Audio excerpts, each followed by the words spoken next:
السلام عليكم magacaygu waa Amiin Amni maanta waxaan rabaa inaan idin la wadaago shanta baasaboor ee ugu xoogan qaaradda Afrika inta aan muuqaalkan u guda gelin waxaan idinka codsanayaa inaad like saartaan muuqaalkan kuna soo biirtaan kanaalkeena YouTube ee Faraxlow sidoo kale inaad soo follow gareysaan page-keena Facebook ee Faraxlow mahadsanidin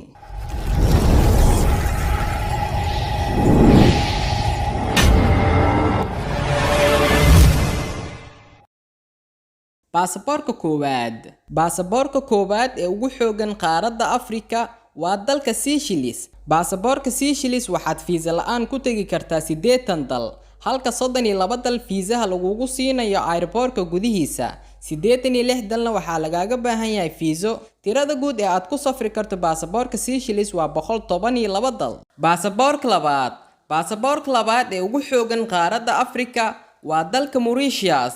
baasaboorka Mauritius waxaad fiisa la'aan ku tagi kartaa 75 dal halka 30 dal fiisaha lagugu siinayo airportka gudihiisa 93 dalna waxaa lagaaga baahan yahay fiiso.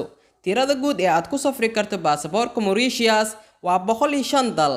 Baasaboorka saddexaad ee ugu xoogan qaaradda Afrika waa dalka South Africa. baasaboorka Koonfur Afrika waxaad fiisa la'aan ku tagi kartaa 53 dal halka 35 dal fiisaha lagugu siinayo airportka gudihiisa 110 dalna waxaa lagaaga baahan yahay fiiso. Tirada guud ee aad ku safri karto baasaboorka Koonfur Afrika waa 88 dal.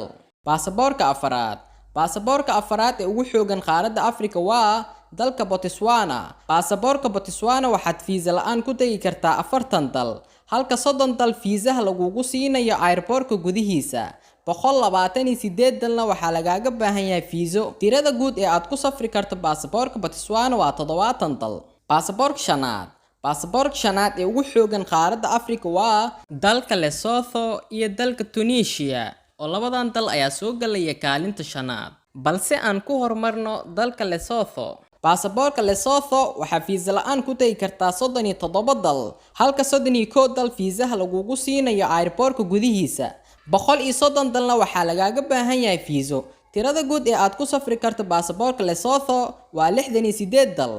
Sidoo kale aan ku xijino baasaboorka Tunisia oo asina soo galaya kaalinta shanaad. baasaboorka Tunisia waxaa fiisa la'aan ku tagi kartaa 30 dal halka 38 dal fiisaha lagugu siinayo airportka gudihiisa 130 dalna waxaa lagaaga baahan yahay fiiso. Tirada guud ee aad ku safri karto baasaboorka Tunisia waa 68 dal.